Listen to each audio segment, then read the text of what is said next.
Welcome to Samba Samba. Enjoy the video. You start by confirming essentials: battery, storage, and location so photos save and geotags work. Once done, open the camera app or double-press the power button to launch instantly. Tap your subject to lock focus and slide the exposure control to brighten or darken the frame. This matters because the Pixel's HDR combines multiple exposures for detail. Make sure to switch to photo mode. Other modes change processing, and keep your hand steady You should compose with grid lines on to align horizons and follow the rule of thirds. This improves balance. Next, use motion for short action clips and top shot to select the best frame. These capture multiple frames so you don't miss the moment.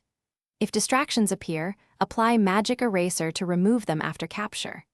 When you zoom, pinch gently and stay under 8x for usable detail.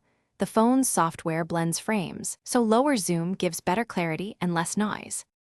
You finish by reviewing shots in Google Photos and using Edit to tweak exposure, color, and cropping. The built-in tools preserve quality while improving impact. When sharing, use the share sheet and select original quality for prints or cloud backup. If pictures are blurry or noisy, enable Night Sight for low light or add light. Make sure lens and AI modes aren't conflicting. If the camera app misbehaves, restart it or reboot the phone. That often clears temporary processing issues. Thanks for watching. Consider subscribing if we helped you.